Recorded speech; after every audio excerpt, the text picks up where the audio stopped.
बिस्मिल्लाहिर्रहमानिर्रहीम। नाज़रीन अस्सलाम वालेकुम, मैं हूँ इमरान वसीम। नाज़रीन आज 24 मई है, दिन है मंगल का और साल 2022।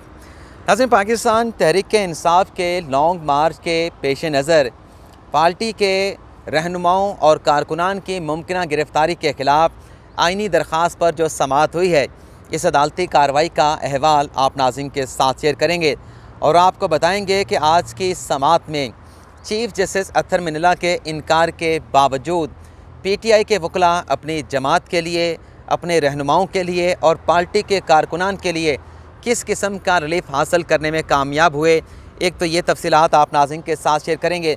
और इसके अलावा नाज़रीन एंकर इमरान रियाज ख़ान ने आज ज़मानत के लिए इस्लामाबाद हाई कोर्ट से रुजू किया। सरकारी हुकाम के हरासमेंट के ख़िलाफ़ साबिक़ वज़ीर दाखिला शेख रशीद भी आज इस्लामाबाद हाई कोर्ट पहुँचे और शीरी मज़ारी की गिरफ़्तारी के ख़िलाफ़ भी मुकदमे की इस्लामाबाद हाई कोर्ट में समाअत हुई है। इसकी तफसीलात भी आप नाज़रीन के साथ शेयर करेंगे।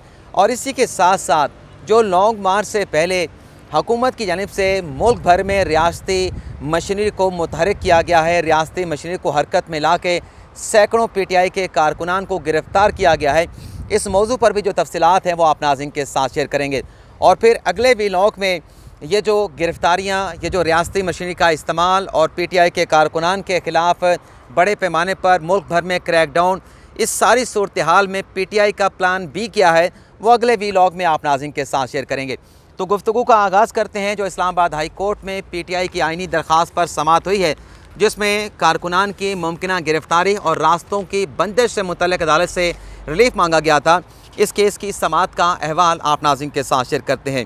नाज़रीन इस मुकदमे में बैरिस्टर अली ज़फ़र पाकिस्तान तहरीक इंसाफ की जानिब से पेश हुए और उनकी जानिब से अदालत से ये कहा गया कि हमारे रहनुमाओं और कारकुनान को गिरफ़्तार किया जा रहा है, जिस पर चीफ जस्टिस ने कहा कि एहतजाज पर सुप्रीम कोर्ट का धरना केस का फ़ैसला मौजूद है। और ये नाज़रीन सुप्रीम कोर्ट का वही फ़ैसला है जब फैज़ाबाद पर TLP की जानिब से धरना दिया गया और उस धरने पर सुप्रीम कोर्ट ने नोटिस लिया और फिर जस्टिस काजी फ़ायसा ने उस धरने से मुतल्लिक़ एक तफसीली तहरीरी फ़ैसला जारी किया। तो चीफ जस्टिस अत्तर मिनल्ला सुप्रीम कोर्ट के इसी फ़ैसले का हवाला दे रहे थे और चीफ जस्टिस ने कहा कि सुप्रीम कोर्ट के उस फ़ैसले में असूल वज़े कर दिए गए हैं कि एहतजाज का आइनी हक़ क्या है और किस हद तक इस आइनी हक़ को जो है वो इस्तेमाल किया जा सकता है। चीफ जस्टिस ने कहा कि हुक्म दे देते हैं कि सुप्रीम कोर्ट के फ़ैसले की रोशनी में जो असूल वज़ा किए गए हैं, उन असूलों के मुताबिक आपको एहतजाज करने का जो हक़ है वो एक्सरसाइज करने का जो है वो हक़ दिया जाए। इस पर चीफ जस्टिस ने यह भी पूछा पीटीआई के वकला से कि क्या आपने ज़ेले इंतज़ामिया से इस्लामाबाद में जलसा करने की इजाज़त ले ली है। तो अली ज़फ़र जो पाकिस्तान तहरीक इंसाफ के वकील थे, उनकी जानिब से कहा गया कि मसला जो है वो इंतज़ामिया से इजाज़त हासिल करने का नहीं, बल्कि लॉन्ग मार्च से पहले जो हमारे कारकुनान की गिरफ़्तारियाँ शुरू कर दी गई हैं, असल मसला उनकी गिरफ़्तारियों का है। वैसे आप यहाँ नाज़रीन को ये भी बता दें कि कल पाकिस्तान तहरीक इंसाफ का लॉन्ग मार्च जो है वो इस्लामाबाद में आना है। तो आज 24 मई है, कल ये लॉन्ग मार्च इस्लामाबाद पहुँचेगा। तो एक दिन पहले जो है जो रेड जोन है उसे इस्लामाबाद की इंतज़ामिया की जानिब से मुकम्मल तौर पर जो है वो कंटेनर लगाकर सील कर दिया गया है।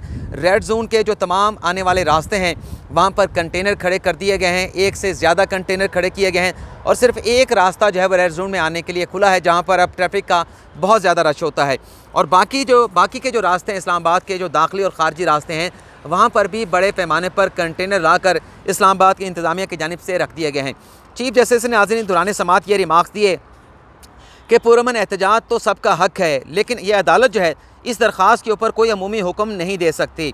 कल को खुदा न खास्ता कोई वाक़या हो गया तो क्या आप बयान हल्फी दे सकते हैं, किसी किस्म के यकीन दहानी करा सकते हैं कि आपके लॉन्ग मार्च को लेके इस्लामाबाद में किसी किस्म का नाखुशगवार वाक़या पेश नहीं आएगा, जिस पर पीटीआई के वकील अली ज़फ़र ने बयान हल्फी देने से इनकार किया। तो चीफ जस्टिस ने कहा कि जब आप बयान हल्फी नहीं दे सकते तो अदालत एडवांस में कोई हुक्म कैसे दे सकती है। पीटीआई के वकील ने कहा कि जब ये दरख्वास्त आई है तो रात से जो है वो हमारे कारकुनान के ख़िलाफ़ जो है वो क्रैकडाउन शुरू हो गया है। पीटीआई के रहनुमाओं कारकुनान के घर रात गए, छापे मारे गए, हमारे लोगों को मार्च में शिरकत से रोका जा रहा है।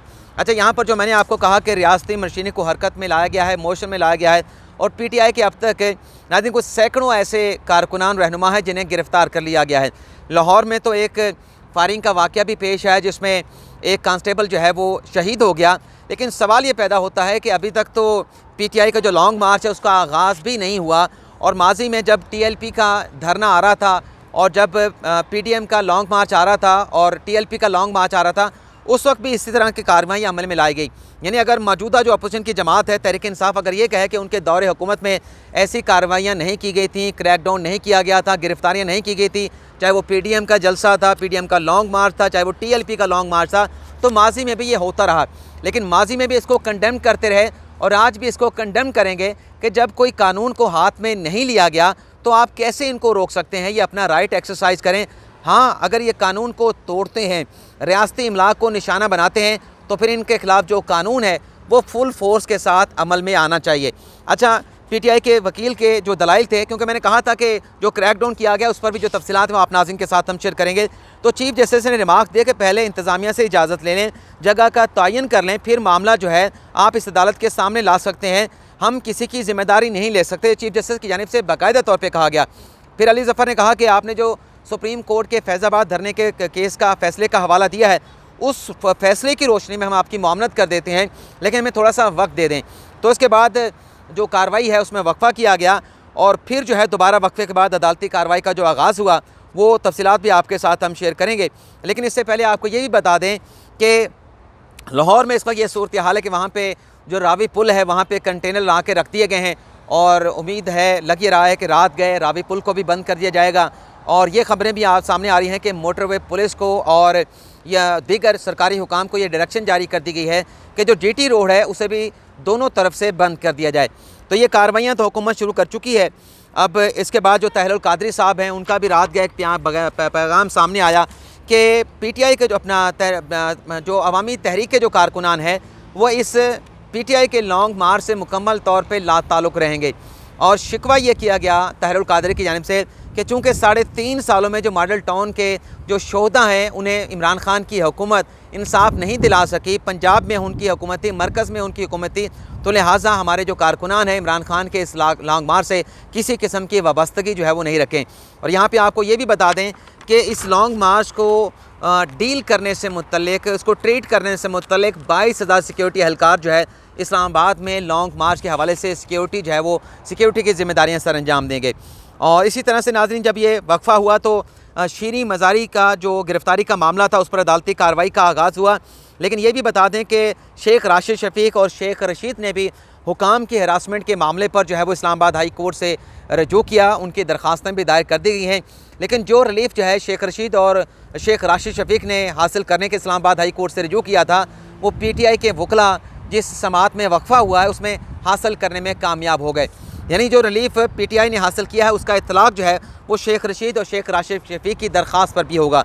लेकिन एंकर इमरान रियाज खान जिन्होंने कल इस्लामाबाद हाई कोर्ट से हिफाजती ज़मानत ले ली थी, आज उन्होंने इस्लामाबाद हाई कोर्ट से भी रजू किया है कि उन्हें इस्लामाबाद हाई कोर्ट से भी हिफाजती ज़मानत मिले और जो यहाँ पे उनके ख़िलाफ़ मुकदमा दर्ज हुआ है इस्लामाबाद की टेरिटरी में, वहाँ पर भी वो शामिल तफ्तीश हो सकें। तो जब मैं प्रोग्राम बना रहा हूँ तब तक तो एंकर इमरान रियाज खान की दरख्वास्त पर समात का आगाज़ नहीं हुआ, लेकिन होपफुली जैसे बाकी लोगों को चीफ जस्टिस ने रिलीफ दिया है तो इस केस में एंकर इमरान रियाज खान को भी अबूरी ज़मानत जो है वो मिल जाएगी। अब शीरी मज़ारी के मुकदमे की समात हुई तो उसमें ईमान मज़ारी पेश हुई, शीरी मज़ारी साहबा पेश हुई और वफाक की जानिब से एडिशनल अटॉर्नी जनरल और डिप्टी एडवोकेट अटॉर्नी जनरल अदालत में पेश हुए। सरकार की जानिब से यानी सरकारी वकला की जानिब से कहा गया कि शीरी मज़ारी के मुकदमे में जो इंक्वायरी कमीशन तश्कील देने का और इस मामले की गिरफ्तारी की तहकीकात जुडिशल इंक्वायरी कराने का हुक्म दिया गया है, इस मामले पर कमीशन की तश्कील के लिए हमें थोड़ा सा वक्त दिया जाए। फैसल चौधरी ने फिर जो कि वकील हैं शीरी मज़ारी के, उन्होंने कहा कि रात गए अदालती अहकामात की खिलाफ वर्जी शुरू हो चुकी है। वलीद इकबाल के जो कि PTI के सेनेटर हैं उनके घर पर रेड हुआ है। फिर चीफ जस्टिस ने रिमार्क्स दिया कि मामला स्पीकर और चेयरमैन सेनेट को भिजवा दिया था कि जो अरकान पार्लिमान हैं आपकी इजाज़त के बगैर, आपको मुतला किए बगैर किसी MNA को या किसी सेनेटर को कैसे गिरफ़्तार किया जा सकता है। और फिर चीफ जस्टिस ने कहा कि अली वज़ीर की कैद के ऊपर भी बात की जाती है तो ये मामला भी पार्लियामेंट, वफाक और सूबों ने देखना है। चीफ जस्टिस ने कहा कि पहले ये काम नहीं करते थे, अपोजिशन में आते हैं तो फिर दरख्वास्तें ले आते हैं, इदारे काम करें तो दरख्वास्तें अदालतों में ना आएँ। चीफ जस्टिस ने रिमार्क दिया कि पहले हुकूमती अहदेदार भी ताने देते थे और आज ये भी ताने देते हैं, यानी इससे पहले PTI के लोग ताने देते थे और चीफ जस्टिस कह रहे हैं कि आज मौजूदा हुकूमत के लोग भी इसी अदालत को ताने दे रहे हैं।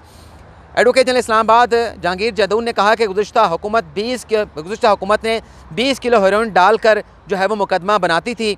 अदालती हुक्म के मुताबिक जो है फ़ैसले पर अमल किया जाएगा।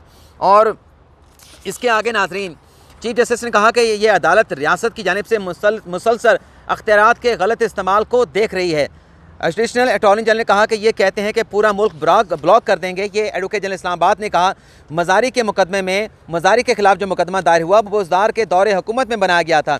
चीफ जस्टिस ने कहा कि अदालती हुक्म की तौहीन की इजाज़त नहीं देंगे। हमारा हुक्म आप दोबारा से पढ़ लें जो शीरी मजारी की गिरफ्तारी से मुतल्लिक हमने दिया है। तो इस फैसले का दोबारा जायज़ा लेने के लिए एडवोकेट जनरल इस्लामाबाद ने 2 हफ्तों का वक्त मांगा।